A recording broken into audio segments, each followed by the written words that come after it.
Hello.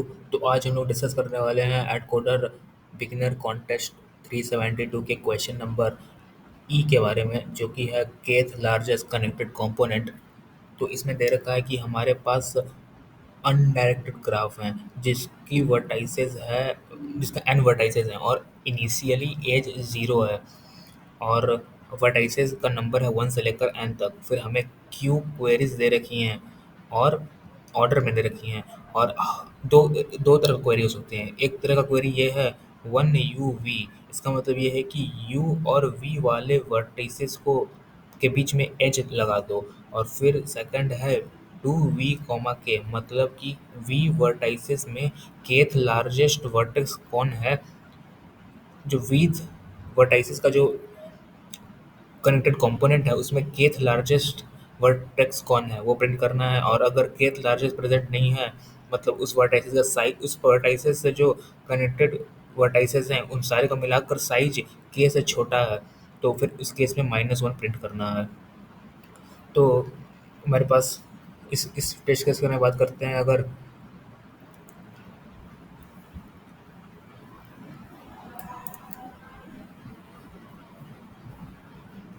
तो इसमें हमारे पास एन दे रखे हैं, इसमें एन दे रखे हैं हमारे पास 4, यानी कि हमारे पास 4 वर्टाइसेस होंगे इनिशियली। ठीक है, इनिशियली मेरे पास हमारे पास 4 वर्टाइसेस होंगे। ठीक है, 3, 4। उसके बाद क्यूब क्वेरीज, मतलब 10 क्वेरी दे रखी हैं। पहला क्वेरी है 1 और 2 वर्टाइसेस को आपस में कनेक्ट कर दो। तो 1 और 2 को मैंने कनेक्ट कर दिया। फिर पूछा कि फर्स्ट वाले वर्टाइसेस में फर्स्ट लार्जेस्ट एलिमेंट कौन सा है। तो फर्स्ट वाले वर्टाइसेस में ये है और इससे कनेक्ट एलिमेंट ये सब है, 1 और 2 है। तो सबसे बड़ा फर्स्ट लार्जेस्ट एलिमेंट कौन सा है, तो वो सेकंड है। तो इसके से मेरे को सेकंड प्रिंट करना है, तो इसके से मेरे को सेकंड प्रिंट कर दिया। यस। और बोलो सेकंड, सेकंड लार्जेस्ट कौन है, सेकंड लार्जेस्ट 1 है, तो इसके से मैंने प्रिंट कर दिया 1। बोला थर्ड लार्जेस्ट कौन है, बट मैं देखा कि इससे जो कनेक्टेड कंपोनेंट है उसका साइज ही 2 है, तो थर्ड केस में मेरे को माइनस प्रिंट करना है। ठीक है। सिमिलरली 1 और 3 को कनेक्ट करना पड़ेगा। 1 और 3 को मैं कनेक्ट कर दिया। फिर 2 और 3 को कनेक्ट करना पड़ेगा, कनेक्ट कर दिया। 3 और 4 को कनेक्ट करना पड़ेगा, कनेक्ट कर दिया। 2 1, मतलब फर्स्ट वाले वर्टाइस में फर्स्ट लार्ज एलिमेंट कौन कौन से, अब देखो इस वाले वर्टाइसेस में अब मेरे पास 1 2 3 4 कनेक्टेड है। इससे इस वाले वर्टाइसेस से मेरे पास 4 कंपोनेंट कनेक्टेड है। यस। तो फिर पूछा थर्ड लार्जेस्ट कौन है, थर्ड लार्जेस्ट इसमें है 3, तो 3 प्रिंट कर देगा इसके केस में। इस केस में हमने 3 प्रिंट कर दिया। सॉरी, ये था फर्स्ट वाले वर्टाइसेस में फर्स्ट लार्जेस्ट एलिमेंट कौन है, 4 है, 4 मैंने प्रिंट कर दिया इस केस में।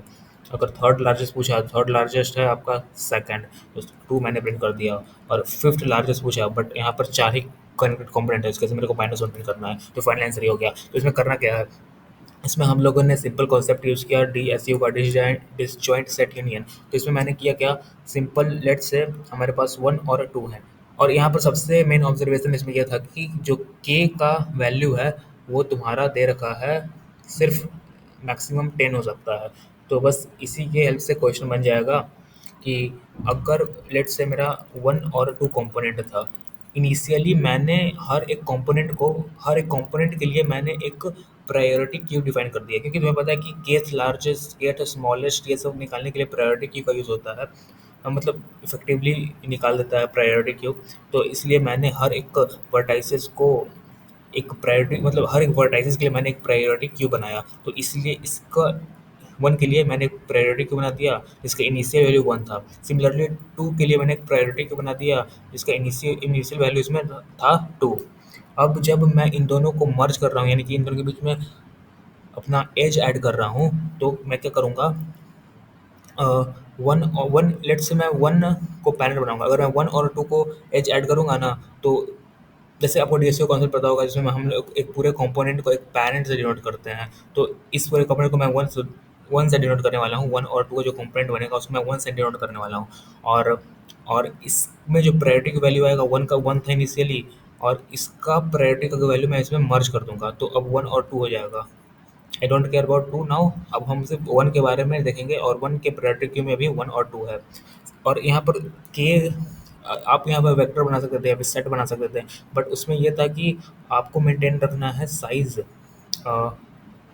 के, मतलब अगर आप के साइज मेंटेन नहीं रहेंगे, मतलब मैक्सिमम आप अब प्रायोरिटी का साइज आपका 10 ही जाएगा, क्योंकि आपको पता है कि के का लार्जेस्ट वैल्यू हो सकता है 10, तो आप अपने प्रायोरिटी का साइज हमेशा 10 ही रखने की कोशिश करोगे। उससे ज़्यादा रहोगे तो टीएल ही आएगा।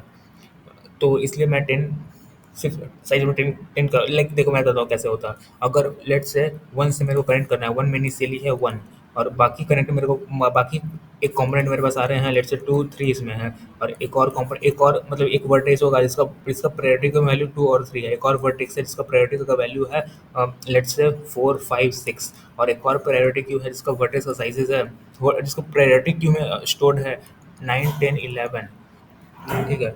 तो और लेट्स से 7 भी है और 8 भी इस प्रायोरिटी क्यू में। तो अगर मैं 1 को, लेट्स से ये था 2, ये था 4, और ये था लेट्स से 7, तो मेरे को इन तीनों को के बीच में एज ऐड करना है, तो मैं क्या करूँगा? तो पहले मैं 1 और 2 के कनेक्ट कर रहा हूँ, तो 1 के प्रायोरिटी क्यू में क्या आ जाएगा, 1 2 और 3। अभी मेरे प्रायोरिटी क्यू में 1 के प्रायोरिटी क्यू में जब मैंने इनको मर्ज कर दिया तो 1 2 और 3 आ गया, राइट? अब देखो, यस, और मैंने मिन हिप बनाया है। मिन हिप बनाया क्योंकि जो छोटे एलिमेंट है वो निकलते जाएं। यस, तो अगर ये अभी साइज अभी क्या है, अभी साइज है 3, तो मैं कुछ नहीं करूँगा।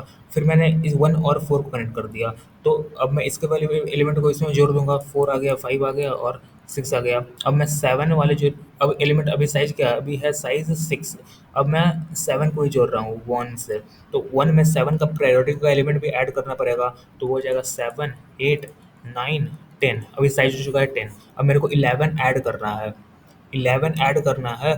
तो जब मैं 11 इसमें ऐड कर दिया, राइट, अब मैं देखा साइज हो गया 11, तो मैं क्या करूँगा, मैं पॉप कर दूंगा प्रायोरिटी का टॉप, और प्रायोरिटी को ये मिन ही पहले टॉप में रहेगा 1, यानी कि 1 अब निकल जाएगा। अब मेरे फाइनली फर्स्ट वाले वर्टेक्स के प्रायोरिटी क्यू में रहेगा ये सारे नंबर। अब लेट से मेरे को पूछा कि फर्स्ट वर्टाइसेस से के इज इक्वल टू लेट से 4 पूछा।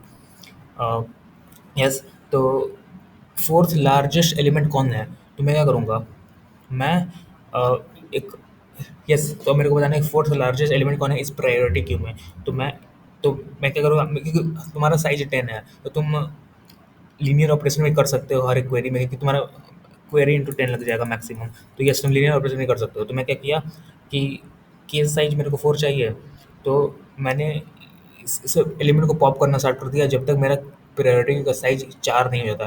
तो जब तक अभी साइज करेंटली क्या है, 10 है, तो मैं क्या करूँगा, एक मैंने एक अलग से वेक्टर बना दिया। जब मेरे को प्रिंट करना है फाइनली वैल्यू, तो मैंने अलग से वेक्टर बना दिया, लेट्स से टेम्प, जिसमें स्टोर होगा वैल्यू।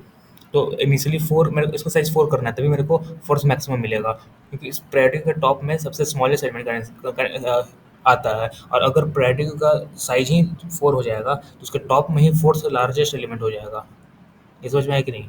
हाँ, समझ में आया होगा आई गेस। तो मैं एक वेक्टर बना दिया टेम्प, और जब तक इसमें एलिमेंट मैंने पॉप करना स्टार्ट कर दिया, जब तक इसका साइज 4 नहीं हो जाता। तो फोर्थ लार्जेस्ट अभी एलिमेंट कौन है, ये 8 है, 8 आना चाहिए। तो कैसे आएगा कि अभी साइज है 10, तो मैं इसे पॉप कर दिया और इसमें डाल दिया वैल्यू 2, ये वेक्टर है ये एक तरह से, ठीक है। फिर जब मैंने इसे पॉप कर दिया 3 डाल दिया, अभी साइज नहीं हुआ है, अभी साइज 4 नहीं हुआ है। इसी तरह मैंने ये सारे वैल्यू को पॉप कर दिया और सारा वैल्यू इसमें इसमें डाल दिया।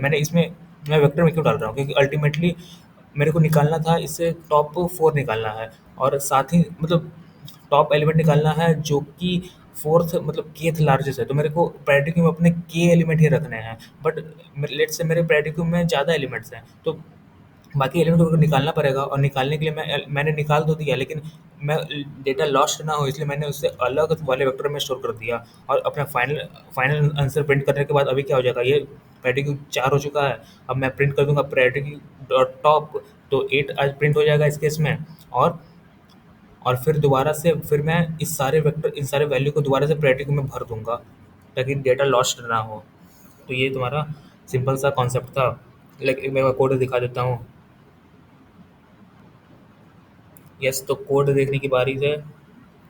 तो सिमिलर मैंने एन और क्यू क्वेरी ले ली, इनपुट ले लिया, फिर मैंने एक डीएसयू बना दिया। आपको डीएसयू का पता होगा कि इनिशियली मैंने मेक सेट कर दिया, जिसका मतलब डीएसयू का कॉन्सेप्ट पता होगा। मेन इसका कॉन्सेप्ट तो यही था कि प्रायोरिटी को किस तरह से यूज़ करना है। तो इनिशियली जो मैं P1 और P2 को जोड़ रहा हूँ साथ में, तो मैंने सिंपल P2 को मैंने जोड़ रहा हूँ P1 में, तो P2 का सारा एलिमेंट मैं P1 में डाल दूंगा। और अगर P1 का साइज़ बड़ा हो जाएगा प्रायोरिटी का, तो मैं पॉप करता जाऊंगा। और जब मेरे को प्रिंट करना रहेगा, इनिशियली टाइप है 1, तो सिंपल एज ऐड कर दो दोनों के बीच में। अगर नहीं है तो फिर वही वही कॉन्सेप्ट की टेम्प में डाल दो बाकी का एलिमेंट, और जब तक इसे निकालते रहो जब तक इसका साइज़ V नहीं हो जाता, मतलब साइज़ K नहीं हो जाता, और फिर प्रिंट कर दो प्रायोरिटी का टॉप, और वापस से टेम्प का वैल्यू प्रायोरिटी में डाल दो। तो ये कॉन्सेप्ट था।